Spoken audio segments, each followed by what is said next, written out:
Hello, Sarah. Welcome to the show. Our audience can listen today to Sarah Healy, which is a sales of ProCell Therapies, and she will tell us today what she's working on and what products they are selling. And yeah, happy to have you on the show. Hi, Sarah. Hi, good morning. How are you? Thanks. I'm very good. Wonderful morning. Hope you have a wonderful morning as well. Yeah. So maybe let's get right into it. So tell me more about your background. What is your profession and what are you doing? Okay, what am I doing today? Today I am doing a million different things. Selling ProCell Therapies is kind of my number one job.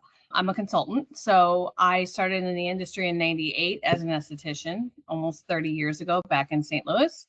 Ended up working with a consulting company for a while that helped grow our business there. So when I moved to Phoenix in 2009, I went to work with them full time, traveled up and down the country, helping salons and spas grow their business with the implementing systems. From there, ended up in LA in 2013 and was doing that in LA and walking dogs too, just trying to pay bills. And L'Oreal reached out. They had purchased a men's brand, and it came with a barbershop, and they didn't know what to do with these barbers. And so they reached out. I ended up running this barbershop, putting them onto those systems that I had used so well years ago. From there, my story is just very unique. So I ended up in the skin world, and then I end up in the hair world, and I don't do hair. So I ran that barbershop, but what was cool about that was I was part of a small company inside of L'Oreal. So I got to learn all about products and marketing and sales from the inside out, even though I was off to the side running a barbershop. So it was really cool to be a part of that and to learn this entire process. And they sold. I continued on with Baxter. He also, the new investor, bought Dermablend as well. So I do sales and I do education for Dermablend in Baxter, California now. Worked for a little bit for a distributorship selling hair products and hair color. And now here I am with ProCell. I was dying to get back into skincare. It is my number one love. I had made that right turn or left turn, however you want to call it, into the hair world. And I'm like, I need my skin people back again. I'm getting to an age where I too need a little bit more than just the products that are out there on the shelf. And so I found ProCell Therapies. And when I read up on them, I had never heard of them before.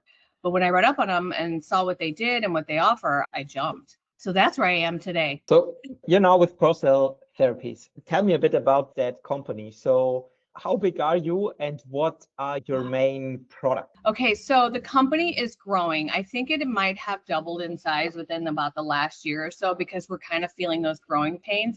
I just got off one of those meetings. There's a lot of us. I'm going to say there's 50 to 100 sales consultants.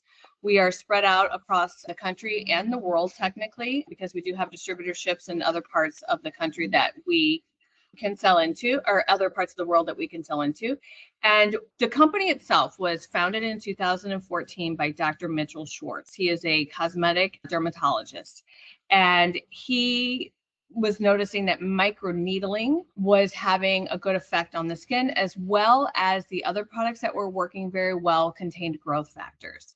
And that's when he started kind of studying up on that. Because at the time, I think all that could be offered really was Retin-A, tretinoin, which was really worked, but it's makes your skin very sensitive. Whereas growth factors, microneedling, not so much. And so he ended up creating a device called a microchanneling device. We're the only real microchanneling device on the market out there, which is a little different than microneedling as we have different tip sizes and tip depths that we interchange on the device. And we stamp linear stamps or linear channels into the skin, nice, neat, easy to heal channels, so that we are able to then put our magic on, which is what I call it, which are the growth factors and the proteins that help to rebuild collagen, lines, wrinkles, skin tightening, dark spots, sun damage. I mean, pretty much anything you can think of that you have issues with, ProCell can help you with. Hair growth as well, because we have a different serum for hair growth. Okay, so that would be actually my next questions because I think this microneedling is pretty famous technology already, and most of the people know it because of skin treatments. I think we've all seen this viral TikToks and so on. Yeah. How does it work with hair, or what's the connection to hair? So this is where I'm kind of jumping in because, and I think this is where my life always comes first full circle. When I'm learning something or stuck someplace, I'm like, there's a reason why I'm still here. And it's because now what I'm doing is I'm able to kind of bridge the gap between skin and hair, or aesthetics and barbers or cosmetologists, to show them your scalp is also skin. And so how can we use something from our skin world over here and bring it into this barber world and introduce to them something that they can then offer to their clients to grow hair. So it's done the exact same way. The scalp is a little bit thicker than the rest of our body. So we may use a tip that is a little bit, that goes in a little bit deeper, but we're not penetrating through the epidermis. We only need to get to the epidermis, and we're going to stamp channels into the head. And then I'm going to put the magic serum on, which contains a special ingredient in there that actually helps to wake up that hair follicle again, and we're going to grow hair. Okay, so it's the same technique, and you're selling this to barbers. Is this or barbers, anybody licensed? Every single state is different, so we don't get into the technicalities of the state. We let you choose that. But anywhere from barbers to estheticians, cosmetologists, permanent makeup artists, there's nurses, doctors are using it. I mean, so from any license, not a real estate license. I did have somebody with a real estate license try one time, but no.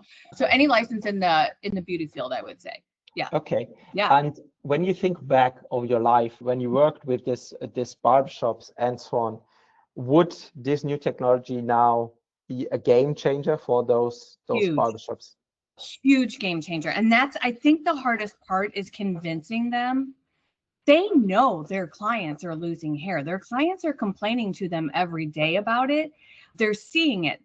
The barbershop I run is in West Hollywood. So we were seeing these guys come back from Turkey with their hair transplants, or they're spending thousands of dollars to go down the street to maybe even have their own blood drawn with the PRP and then inject it back in, and which I'll explain why that doesn't make sense to me at all. But so these guys are already doing it. But the problem, I don't think it's a problem with barbers, but the hurdle I have with them is they're artists.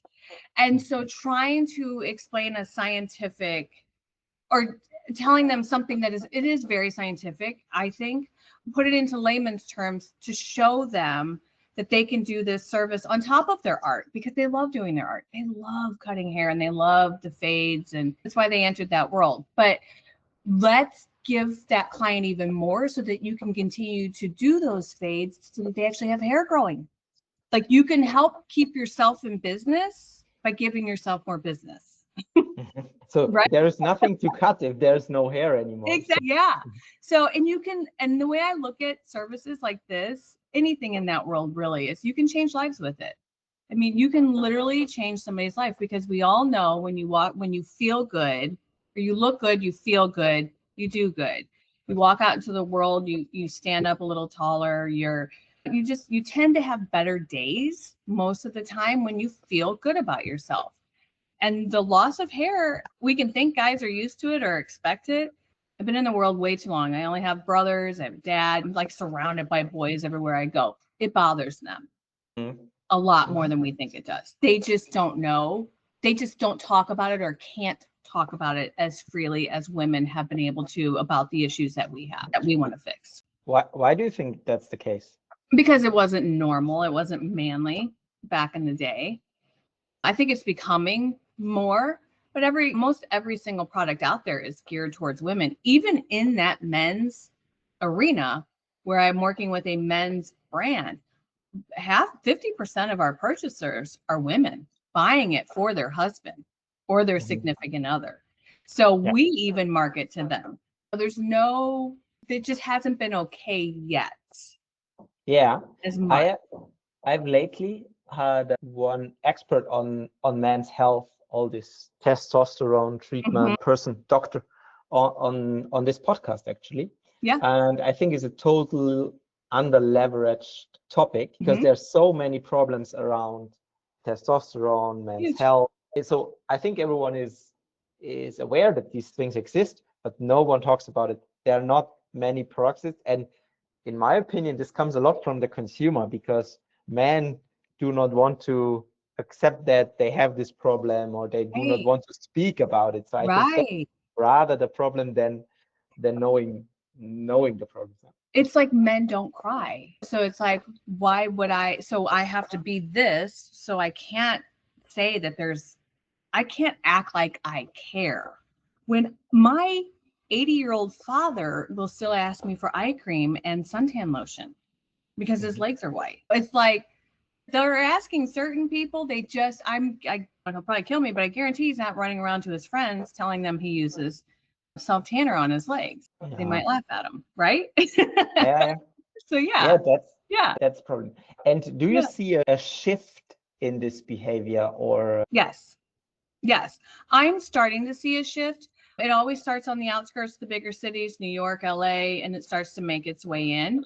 And I think the more that we talk about it, or even like for instance, I live in LA, most of my family is back in the Midwest. We obviously, I'm on Facebook, Instagram, I'm sharing everything I do out here. So even just that group that's around me on that Facebook or those platforms are also seeing what I'm doing out here, and it's becoming more normal for them. So I think the more that they see things, hear things, and see other people like them doing it, it becomes a little bit more accepting, right? Mhm. So I think it's changing. I still think it's slow. It's going to be slow, Yeah, but it's like plastic surgery. Years and years ago, nobody talked about getting plastic surgery done. All the stars would hide it. They'd sneak off to the homes. You can walk in Beverly Hills now. There is no shame in anybody's game walking around with their nose bandages on, and they're almost proud to let you know that they just had their nose done. yeah, It makes me laugh because it's not like that in the Midwest yet, but out here it is. So pretty soon, I think it will make its way into the middle of the country and everywhere yeah. else. Yeah. Interest. Yeah, very interesting. It's funny. Bes Beside that cultural shift of men talking more about it or Mhm. accepting more of those treatments, Mhm. what other big trends do you see in the skin and hair, let me call it, industry? Yeah. I just see I see products that make real changes in the skin finally getting their day, I guess I should say. And what I mean by that is when I started in the industry, we were using products that looked good, smelled good, natural, whatever. They were what they were. We moved into more of a medical grade skincare line. And that is when my business actually really took off because people could come in, have a service done with me at a spa. We were connected to a hair salon. I could do all the fluffy stuff, but yet I was still changing their skin, right? Now, but it would take a while. I'd need to see you for 6 peels, 4 weeks apart. That's like a whole season. And then you'd see little shifts in the skin. And as long as you're using all of your products at home, everything's going to be great. But now I'm seeing results just like the world. They want instant results and they want them now. And so we're seeing more and more of those, or we have seen the lasers, the Mhm. devices, all of the different modalities that are out there that are actually changing the skin, and people are spending a lot of money to fix things fast and to burn their skin off and everything else. I'm seeing a little bit more of the shift back, which is what I like about ProCell, is that we don't have to damage the skin so much, and we don't have to create so much downtime in order to see changes in the skin. And you don't even have to hide from the sun anymore. Okay. Yeah, Okay. exactly. That's actually a very relevant point, right? Yes. Because the treatment options you've just spoken about, with you have a year around Yep. treatments every 6 weeks, 8 weeks, but then Mhm. you need to take a break in the summer because you want to go on holiday and you're not allowed to take it 4 weeks Yep. before and 6 weeks Yep. after. So Yep. it's like, okay, And then I would that's have to start all over again mhm, when they would come back in the fall. And I'm not kidding. Like we would get their skin looking so good, and then they'd go out, go on their holiday, they'd play in the sand and the sun, and they would not protect themselves enough. And everything that we just did, because we were minimizing, we were bleaching it based like you're putting it underneath the skin, but it's still there. When yeah, you do a peel on somebody, you're getting rid of their dark spots. That is still there. All we're doing is kind of masking it. So if you go back into the sun, it's going to come right back out, right? yeah, So I mean, it kept us in business, but We were just constantly fixing the same problem. Yeah. Yeah. Okay. Yeah. And with ProCell, what I like about it is we're actually changing the skin on a cellular level, meaning we're like for real fixing damage that you may have done as a child. And yes, you're still going to age. And yes, you still can't go burn yourself in the sun, but we fixed the problem. So anything new, you're creating it yourself as you go, right? We also have in our aftercare, we have what's called a DNA repair enzyme. And so that is an enzyme that actually literally gets in there and at that cellular level repairs that cell that you did damage to and fixes it. So that brown spot is not going to automatically come back because we've replaced it kind of with the new cells. All right. And it's activated by sunlight or blue light. Yeah. And you mentioned that time is nowadays a very important. So see effects. So myself also founder in this health tech world, I think is exactly the same thing. No matter if you talk about skin health or heart health or microbiome health, whatever, people always want to see effects. So with all the data and technology we have today, we can measure a lot of things, but when you cannot measure the effect of it is always difficult to sell, because people, I don't know, they want to go for one run and then see that they lost 10 pounds. That would be the dream. Is not achievable. But tell me, how long does it take with the technology of ProCell to see first effects? So you literally after the first treatment, within a couple of days, you can start seeing results. I with hair, we were seeing results within. When we do hair treatments, we need to do 5 to 7 treatments every 2 weeks, up to 5 treatments. If we see 0 hair growth, we know the hair follicle is dead. If we're seeing we need at least 5 treatments to start seeing hair growth on some people, just the way the hair cycle works. So most people, though, you're seeing that hair start to grow after that very first treatment. We're literally just getting in there and waking up. Same with the skin. I tell people the more damage you have on your skin and the more unhealthy your skin looks, the faster you will see results. And I think it's because we have more to fix. But within the first couple of treatments, you're seeing a major difference in the skin. I think I did 4 treatments and I had smile lines that were halfway down my cheek that are now, they're back up by my eyes. Okay. I'm working on more stuff. I haven't done Botox since January of I was due in January of this year. So whatever, 3 or 4 months before that, I haven't spent any money on Botox. I'm 49 years old. I also lost close to 30 pounds over this past year. And I don't think I have anything on my camera. I'm not falling, right? Because I am consistently every 4 weeks giving myself a ProCell treatment to help that collagen fill in and the lines fill in. So you're going to see results after the first treatment, and you're going to see more and more and more results every treatment you do. Morpheus, something like that, bigger microneedling, any type of deeper microneedling, you're looking at anywhere from 3 to 6 months before you see results. And the reason is because, first of all, you're going in so deep that your skin is taking the first month or 2 to fix whatever damage we just did that day with the needles. Then it's going to start working on regrowing the collagen that we wanted to do. I think the problem with that is, and I've had it done, so I'm not knocking it, but I think the problem with that is 6 months goes by, I forgot I had that done. So whatever I'm seeing in front of me is, oh, it must be the skincare I'm using, or it must be this. Like, I'm not recognizing that, so I'm not running back to that practitioner to have that service done again. ProCell, I'm going to see results within a week. My friends are going to see me, and they're going to tell me how great I look.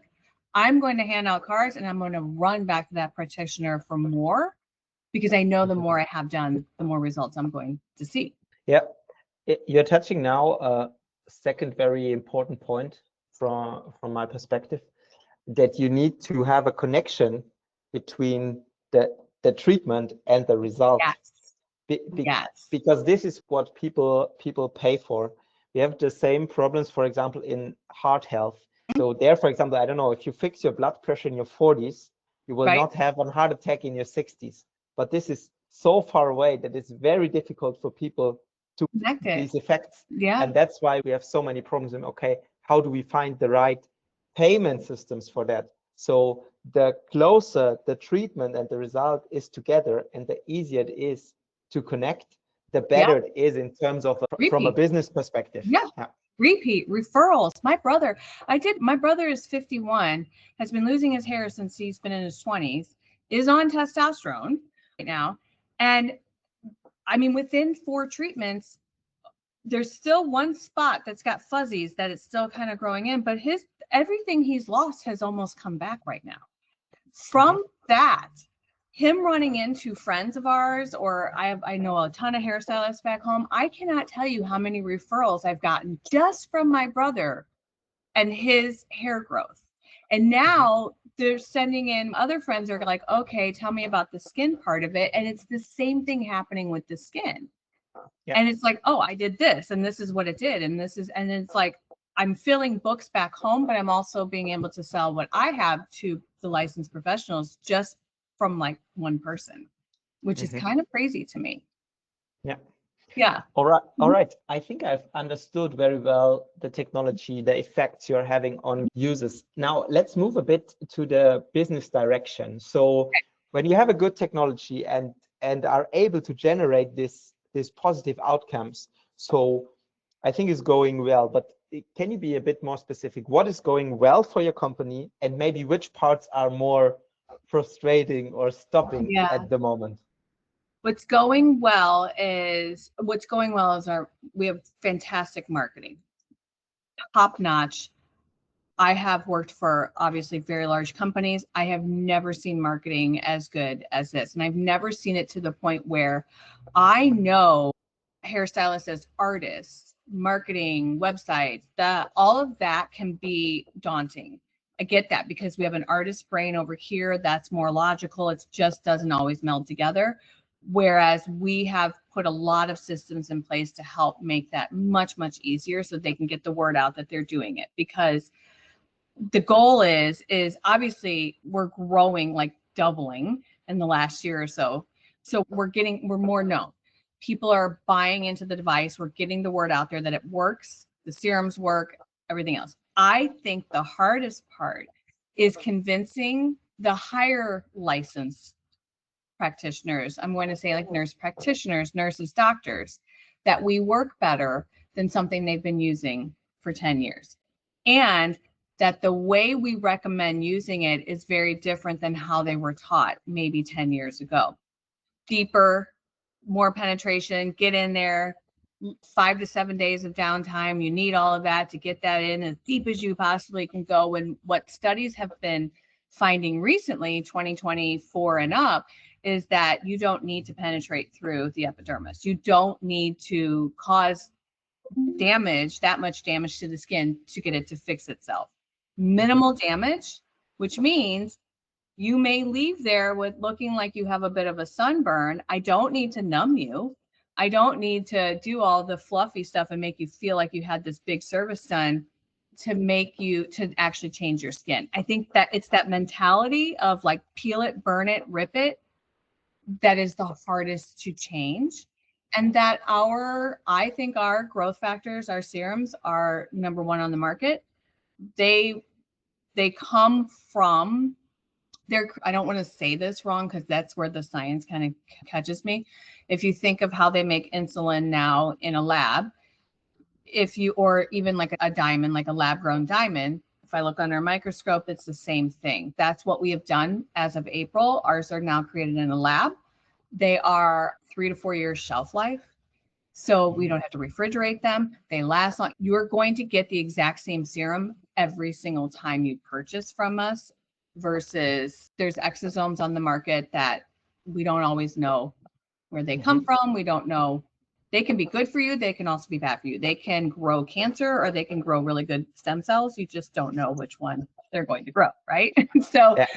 Right. So that's trying to convince those that have been sold on products over the years. Science has gotten better and why to change, I think, is hard. That's the hardest for me. Yeah.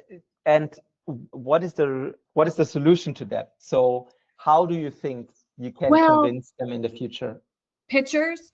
I'm trying some new things. So I think I have always in the past, the way I sell is by proof or samples. I'm going to give you a sample of this. You'll see a difference in the skin and then you'll come back, whatever. But our samples are very expensive. And so the sample's going to have to come from me. So I'm going to have to invest something into it, I think, to do that. So one of the things I have done is I have found people where I'm like, look, I'll buy the first box of serums. You buy this. Let's get that friend in. We're going to offer this person either free or a super discounted rate to get these services done, because once you see this, once they see it, you actually have the proof sitting in front of you, then it's no problem. I think it's just getting them, it's samples, but samples are expensive. Yeah. Yeah, I think that's what it is. Pictures, but we really good before and after pictures you have to take. That's good. That's Yeah. good. I like that. Yeah. So from a business perspective, what Mhm. metrics are you focused on the most at the moment to improve? Like for me personally, do you want like the product or for me, I'm trying to grow slow, honest to God. I've grown fast. I've done all of that before.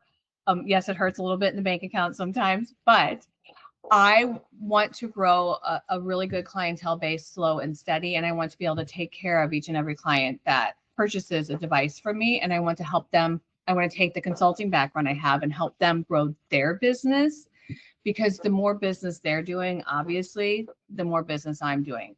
It's like when you have somebody come in for a facial, yes, you're going to do the facial, but the real money, actually the profit in a salon or a spa lies in that retail and the purchasing of the retail, because you get to keep more of that money. So my goal is, yes, I want to sell that device to them, but I want them to repurchase those serums while I'm sleeping.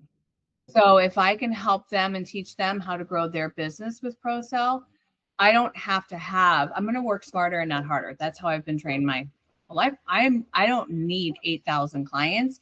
I need 500 really good, busy clients. And when they're making money, I'm making money. And then we're all happy. So is much more about making it a successful business case for your clients than to have 8,000 new ones every month. That's hard. That's hard for me. I don't like that.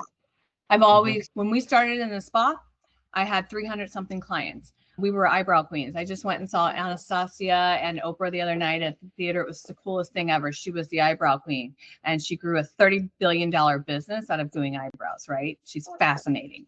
So that's when I started in the industry. So we waxed. I had 300 plus clients. This consultant came in and said, and I can remember at the end of the day, we would work 7 a.m. to 2 p.m. That was my shift. I'd sit on the couch. I'm in my 20s. I can barely move. I was exhausted. The energy you're putting out all day long is exhausting.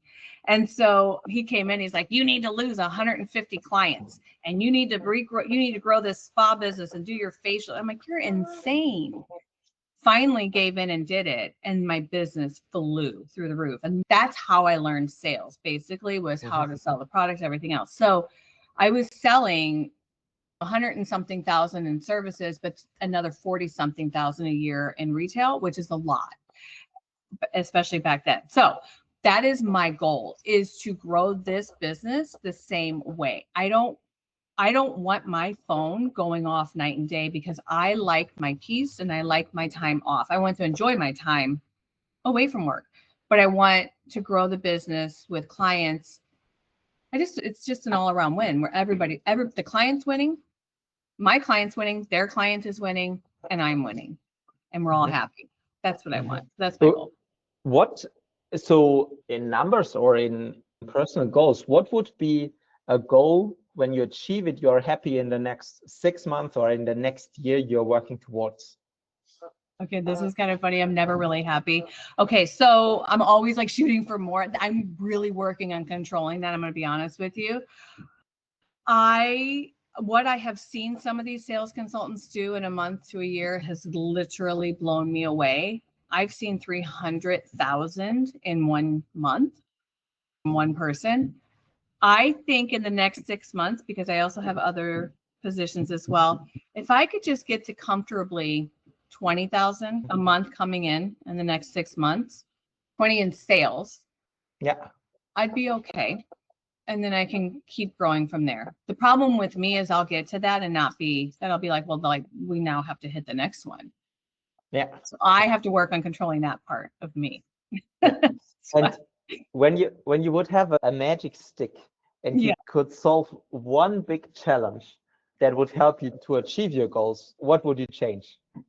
Okay, the social media stuff of what goes viral, of what's real, what works, what doesn't, like that whole like, is it true? Is it not true? The AI, like that whole world, I just want to get out there and tell the truth. And I want to help people. And it's like, I want to feel like I'm reaching people and that it's actually working versus having to come up with the next viral TikTok trend in order to even get noticed, right? That's, I think, what I think that bothers me for some reason.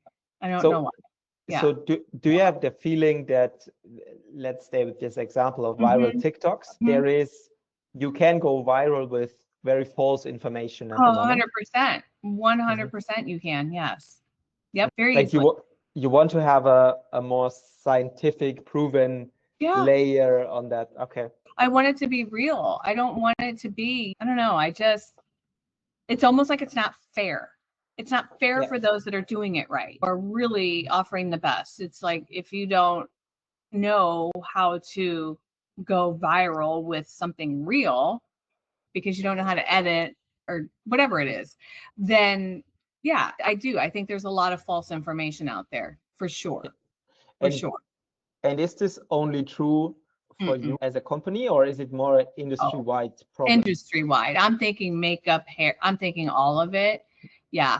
No. Even, I mean, we just saw even plastic surgery, like not Kim Kardashian, the mother, drawing a blank on her name. God, how could I not remember her name? Anyway, she had her facelift. She looked amazing. And I looked at those pictures like a million times thinking, wow, that's like kind of unbelievable. Nobody was saying anything. And then finally, a couple months later, she just was photographed at, I don't know, some event in person. Okay, yeah, she looks good, but that skin was nothing like what the first original pictures were.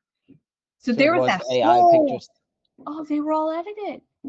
Like I was kind of blown away by it a little bit. I was like, wow, it really was too good to be true. And I was even falling for it.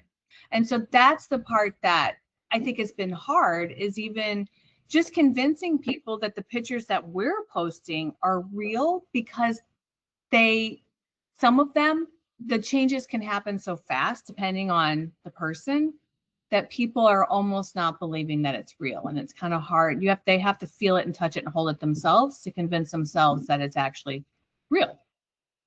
Yeah. Yeah. I see.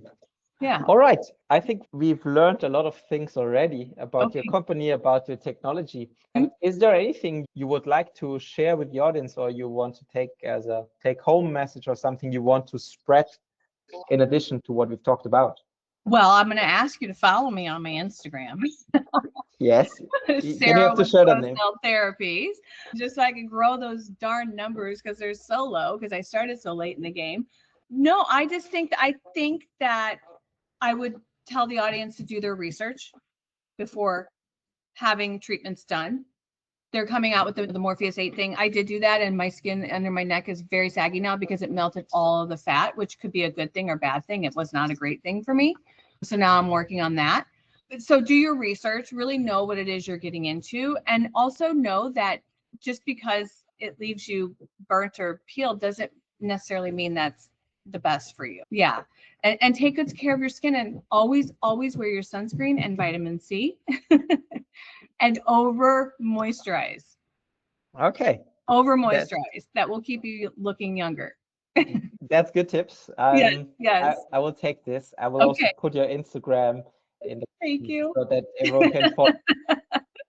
So yeah, thank you very much for being on my podcast. I think it's very important to bring technology in healthcare, in aesthetics, in longevity to the people. So thank you for sharing all of that. Yes. I think that was a really interesting show today. Thank you so much. Oh, good. All right. Well, thank you. Thank you for having me.